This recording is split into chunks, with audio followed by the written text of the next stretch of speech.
السلام عليكم ورحمة الله وبركاته كسو دوادا مركلة إيو لبرو maantana waa wali waxaan ku guda jiraa grade 5kii maantana waxaanu baran doonaa multipliska iyo factorieska lambarada loo yaqaano lambaradaas oo aynu doonayno si fiican u fahanno oo sababtuna ay tahay waayo waa foundationka ama waa laf dhabarta xisaabta waana muhiim inaad lambarada aad u fahantid si aad xisaabta meel fiican uga gaadhid marka waxaan ku horeynaynaa lambarka multipleka waa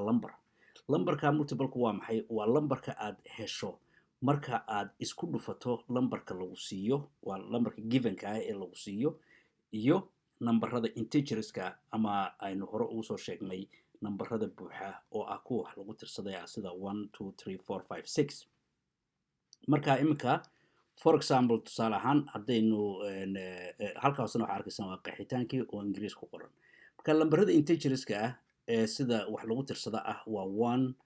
iyo 2 iyo 3 iyo 4 iyo 5 iyo 6 iyo de wixii lamid ah marka saas waa badan yihiin lambarada waa infinity waxaan aan koobi karayn lambaradaasi marka qeexitaanka multipleku waxay noqonaysaa waa lambar haddii lagu siiyo lambarkaas marka lagu dhufto marka integerskan wixii kuu soo baxa ayaa ah lambarka multipleka loo yaqaano marka tusaale waxaanu u soo qaadanaynaa lambarka 3ga kaba soo qaad 3 baa la siiyay given numberka waa maxay marka given number waxa weeye waa number 3 haddii la yidhahdo 3ga raadi muxuu yahay integerka ama multipleka 3gu waxaynu nidhi marka waxa weeyaan waa lambarka laftiisa oo 3 ah the given numberka oo 3ga ah oo lagu dhuftay numberkan whole numberka ee integerka marka kan ku dhufo 1 ku dhufo maxaa soo baxa resultka soo baxa ama waxa uu ku siiyo oo kan ah ayaa ah multiple marka 1 multiple oo number 3gii ah ayaynu helnay haddana mar labaad given numberkii haddaynu haddana soo qaadano oo aynu ku dhufano integerka ku xiga oo number 2 ah maxaynu helnay waa 6 haddana given numberkii oo 3 ah waxaynu ku dhufanaynaa integerkan oo ah 3 waxaynu helnay 9 way soconaysaa marka 3 oo ah lambarkii 3ga ahaa given numberkii haddaynu haddana ku dhufano 4 waxaynu helnay 12 marka dash waxa weeye waa ha socoto wey waa infinity marka macnuhu waxa weeyaan haddii su-aasha lagu weydiiyo yidhahdo 3 integer numberkooda waa maxay waa lambaradan marka waa lambaradan weeyaan multiple numberkoodu oo 3gu waa maxay waa lambaradan waa lambarada aad helaysid marka aad lambarka su-aashu ka taagantahay 3ga ah oo ama given numberka aad ku dhufato integerskaas ama nambarada wax lagu tirsado ee 1 2 3 4 5 marka lambaradan soo baxa ee ka soo baxa the product of these two numbers ayaa ah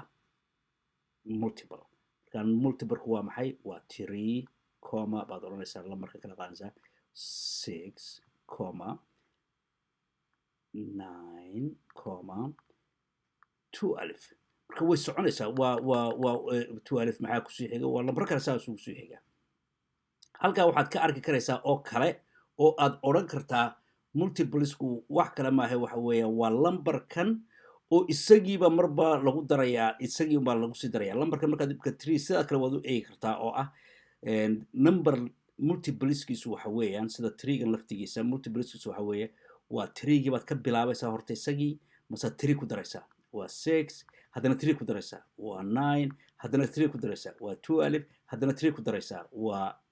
15 saasay u soconaysaa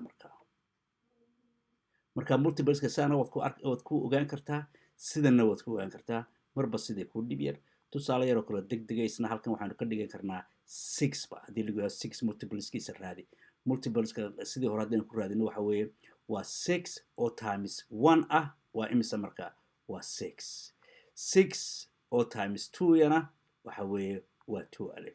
6 oo times 3 yana waxa weeyaan waa 12 plus 6 waa 18 soo ma marka saas ku soconaysaa haddaad isku daraysidna sida kalena waxa weeye waa 6 baad ku bilaabaysaa 6 iyo 6 isku dar waa 12 12 plus 6 waa 18 saas ku soconaysaa marka multiplesku waa sidaas labadaas siyood baad ku ogaan kartaa waa lambarkii lagu siiyey oo aad ku dhufanayso mar walba integerka si nambarada waxa lagu tiriyo 1 2 3 4 5 ka halkaana waxaa ka cad in lambarkaas multiplesku uu yahay infinity ama wax furan way soconaysaa maanta oo dhan okay taasina kaga gudbaynaa waxaynu u gudbaynaa imikana factorsna muxuu noqonayaa factorsna sida qeexitaankaas la ku qoran waxa weeye waa imika factorsku waa nambarada maxay kula duwan kii hore halkan wuxuu ahaa waa numberka kaliya waa kan baa soo baxay lambarka oo waa kaas lambarkaas soo baxay ee ka dhashay one number oo ka soo baxay the product of these two ayuu ahaa kana waa maxay waa nambaradaas waa kuwe aad isku dhufan karto si aad u hesho numberka lagu siiyey marka lambarka lagu siiyey for example aynu haddana tusaale usoo qaadano isla 3 waa number waan hore usoo qaadanay marka waxaan soo qaadanay marka number 2 alif let's say number 2 alif baa marka given numberkii marka numberka given numberkii 2 alifka hadii la siiyey waa nambarada aad isku dhufan karto si aad u hesho numberka lagu siiyey marka numberkan 2 alifka hadii yahay given numberkeeni hadda waxaan oranaa numberkan si aad u hesho numberkan lagu siiyey ee 2 alifka waa laba lambar oo la isku dhufto number halkana iyo number halkana oo la isku dhufto labada lambar ayaa ah nambarada oo ah factoriska factorisku waa nambarada waa more than one number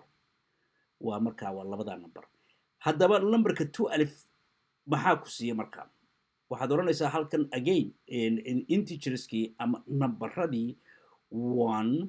2 3 4 5 6 7 8 nambarada caadiga ah tirada habaad soo qaadanaysaa halka ku qoranaysaa marka nambarada let's start first one oo ah 1 times something ma ku siiya 2 alif yes 1 times 2 alif ayaa 2 alif ku siiya marka labada numberi for sure maxay noqdeen waxa weeyaan waa factors okay we got number 1 marka number 2 baynu oranayna marka integer 2 ga 2 times something ma ku siiya 2 alif yes 2 times 6 ayaa isna 2 alif siiya isna waa baskrey 3 times something ma ku siiya 2 alif yes 3 times 4 ayaa ku siiya 2 alif 3 gana waa baskrey 4 times something ma ku siiya 2 alif yes 4 times 3 bayna siiya laakiin waa already waa haysanaa uma baahnin 5 miyuna siiya no 5 nama siiyo and 6 how about 6 yes 6 times 2 bayna siiya we already have it marka 7 no 8 no 9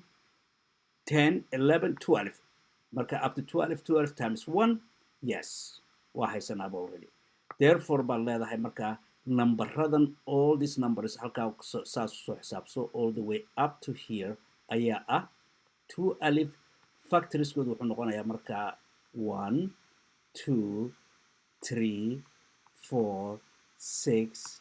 and 2 alif sida kale aad u dhigi kartaa waxa weeyaan oo as a bonus oo kale ah lambar kastaaba multipleskiisu ama lambarada marka aad isku dhufato not multipleskiisa multiply numberskiisa aad isku dhufan karto labada lambar aad isku dhufan karto ee ku siinaya lambarkaasi waxa weeye number kastaaba waa 1 iyo lambarka itself marka lambarka laftiisa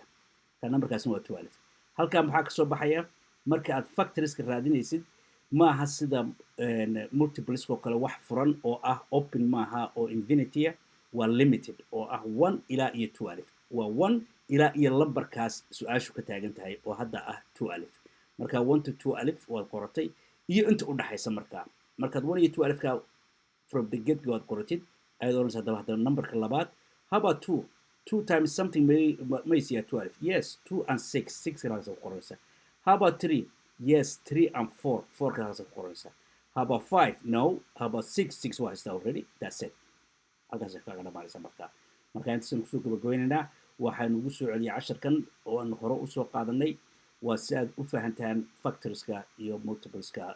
si fiican aad u fahantaan asalaamu calaykum waraxmatullaahi wabarakaatu